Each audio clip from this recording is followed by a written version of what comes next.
Hello, I am Xur, Agent of the Nine, coming to you from my new location at Fellwinter Peak. Unfortunately, Lord Saladin has told the Agent of the Nine that he can no longer be located inside the temple. So I am now outside the temple walls. To get to Xur, all you have to do is beat the Wrath of the Machine Raid on hard mode. Get an Ice and Fire token. Bring it to the fire at the temple. Light the fire in the temple with the Ice and Fire token. Take the fire up to the big tower. Jump down on the other side and come around to the outside of the temple to see Xur.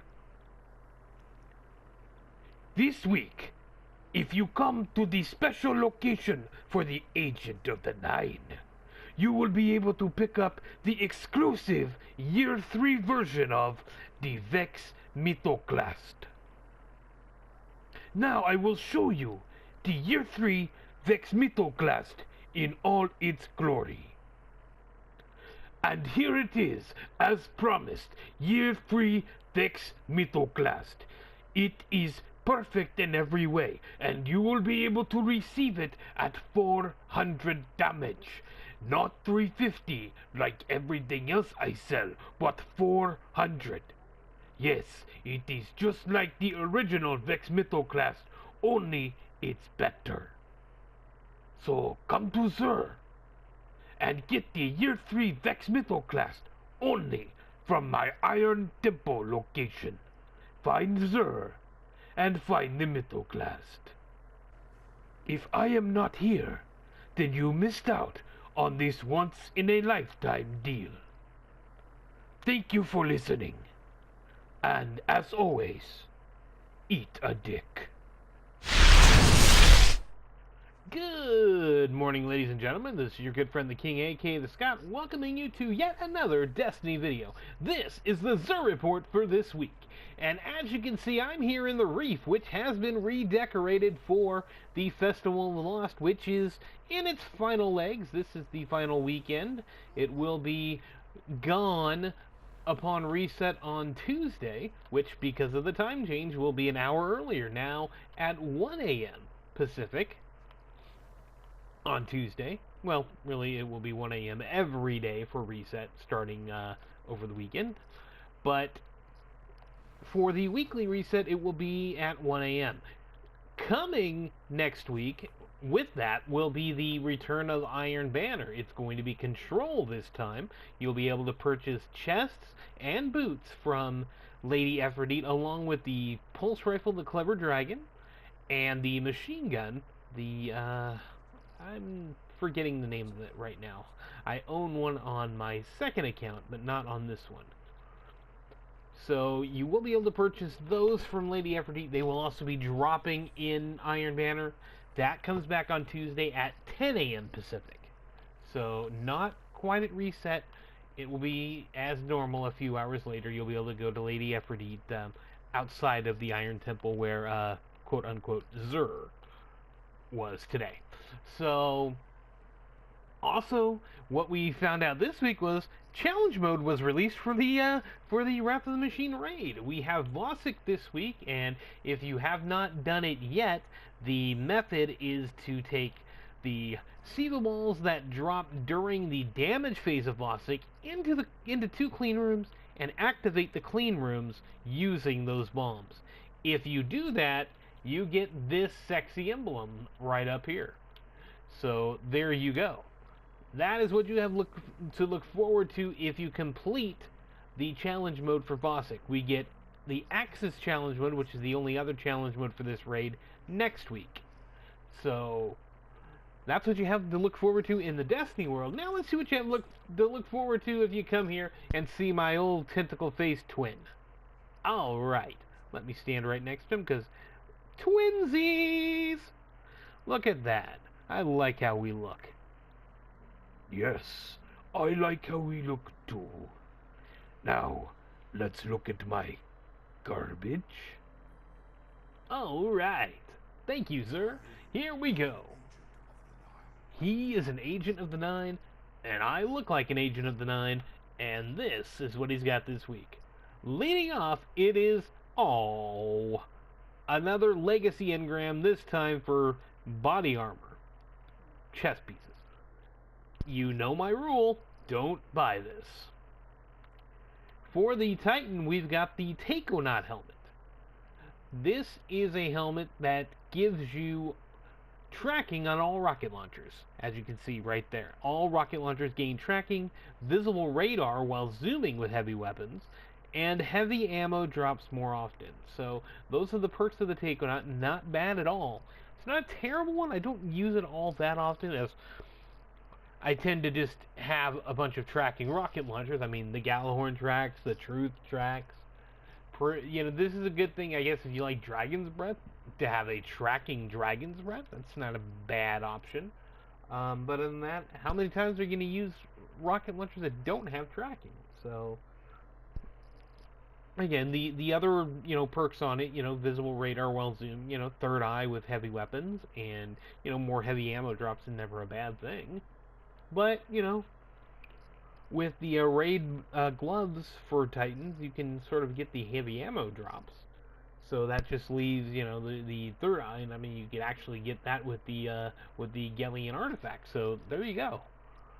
I leave it up to you if it's worth it or not. I do like how it looks, though. Just a space helmet. For the Hunter, this one's a bit more useful. That is Young Ahamkara's Spine. This gives you an additional trip mine, and it increases the trip mine grenade's duration. So your trip mines will last longer after you throw them, and you get 2 of them. So it's a pretty good perk. This is one of the more usable Hunter exotics. I would put it right up there, as the height of the gloves, along with the sealed Ahamkara grasps. And, a very useful item, again, but it's only for trip mines. The sealed Ahamkara grasps are probably number 1 because of the fact that it works with all Hunter melees, where you get 2 of them. So, there you go. For the Warlock, it's the Ram helmet. This, of course, is a Year 1 helmet that Xur never sold in Year 1. He has sold it in Year 2, and of course he has also now sold it in Year 3. Gain increased armor, and all Voidwalker melee attacks trigger lifesteal on hit. This is a very good item. One of the top tier Warlock exotics. This one is Discipline and Strength. It also has Infusion, and just look at how sexy it is. It is, in my opinion, one of the best looking exotics in the game. Although it is love it or hate it. The Ram. Very cool. I like it. It's got Inverse Shadow, it's got Infusion. Maybe you don't like Discipline and Strength, but other than that, the perks are nice. There you go. Can't go wrong with the Ram. Finally, we've got the Red Death Pulse Rifle. We got some interesting details on this one, outside of just what we see here. Unflinching, the Red Death perk, each kill heals you and speeds up reloads. You know this. This is the first weapon he sold. He sold it week 1. So this has been around a long time. Here it is again for you to purchase.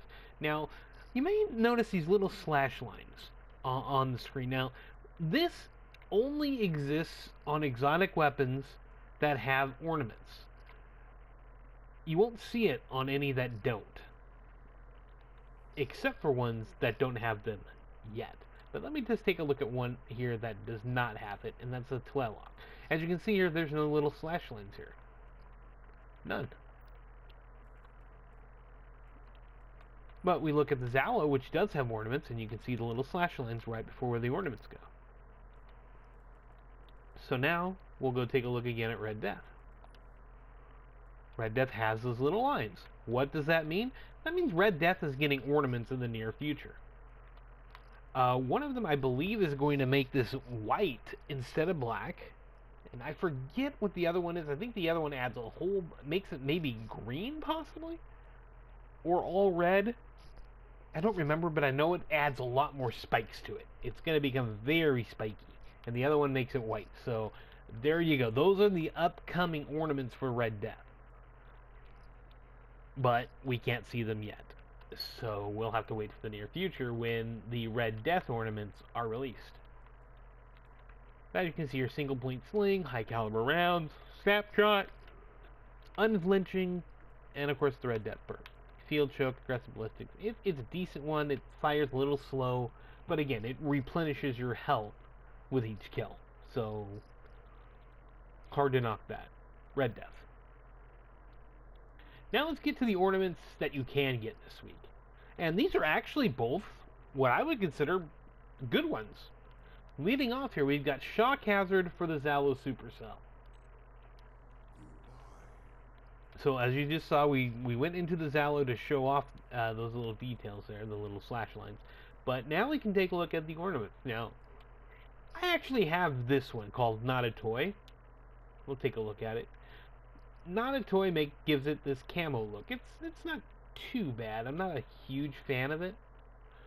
But there you go. The other one, though, is Shock Hazard. And that's the one you can buy from Xur this week for 25 silver dust. As we take a look at that. It actually gives it a polished look to it in a certain way. You get more feeling that this is an arc weapon with all these little blue lights on it. You get the little lightning bolts here to show that this is a shock weapon. I mean, so that is pretty cool. You get the nice silver. I actually have this on my other account, this one. I do not have it on this one, unfortunately, and I do not have the silver dust to spend on it this week after I bought the one from last week. So I'm a little out of luck in terms of getting this, but maybe it'll drop for me at some point. Not too keen on it because it doesn't look that entirely different from the normal one, which, you know, is fine. It doesn't look too far off from this. It's just a cleaned up version of it in a little slightly different color. I like it, but it's not something I really need. However, let's take a look at Queen's Command for the Telesto. Telesto, again, you know, as we know, has two. This is Queen's Command. This one he has actually sold before, I believe. And it's a nice metallic purple look. You get the Queen's logo on it. I think it looks nice. But it's not my personal choice. My personal choice for this one would be the one he does not have, which is Lingering Vestige. That gives it the nice little blue ship looking blue glow to it. I like this. I have this on my other account, as my main account has not been that lucky. I believe I got in Queen's Command on this account.